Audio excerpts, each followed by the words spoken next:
சபா அடிக்கிற வெயிலுக்கு நல்லா சில்லுன்னு குல்ஃபி சாப்பிட்டா எவ்வளோ நல்லாயிருக்கும் அப்படி நீங்கள் நினச்சிங்கன்னா இந்த வீடியோ உங்களுக்காக தான். கேஸ் பில் உங்களை பயமுடுத்துதா? ஆனால் கவலையே வேண்டாம். இந்த டிஷ் நீங்கள் பண்ணுறதுக்கு ஸ்டவ் ஆன் பண்ண கூட தேவையில்லை. இந்த குல்ஃபி செய்கிறதுக்கு பேஸே தேங்காய் பால் தான். ஸோ நல்ல கெட்டியான தேங்காய் பால் எடுத்து வச்சுக்கோங்க. 2 கிளாஸ் தேங்காய் பால் நான் இன்றைக்கி எடுத்திருக்கேன். இப்போ இந்த தேங்காய் பால் கூட 250 ml மில்க் மைட் ஆட் பண்ணியிருக்கேன்.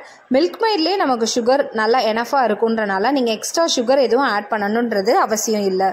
இதோடு சேர்த்து 4 tablespoon milk powder add பண்ணிக்கோங்க. இப்போ இந்த தேங்காய் பால், மில்க் மைட், மில்க் பவுடர் இந்த 3ம் கட்டி சேராத அளவுக்கு நல்லா மிக்ஸ் பண்ணிக்கோங்க. ரொம்ப திக்கான கன்சிஸ்டன்சியில் தான் இந்த மிக்ஸ் இருக்கணும்னு அவசியம் இல்லைங்க. நாங்கள் வீடியோவில் காட்டுற மாதிரி கொஞ்சம் லிக்விடாக இருந்தாலும் பரவாயில்ல. இப்போ டாப்பிங்ஸ்க்கான நேரம். நாங்கள் வீட்டில் இருக்கிற முந்திரி, பாதாம், பிஸ்தா இந்த 3ஐயும் நல்லா குட்டி குட்டியாக நறுக்கி நல்லா மலை சாரல் மாதிரி இந்த மிக்ஸில் தூவிக்கிட்டோம்.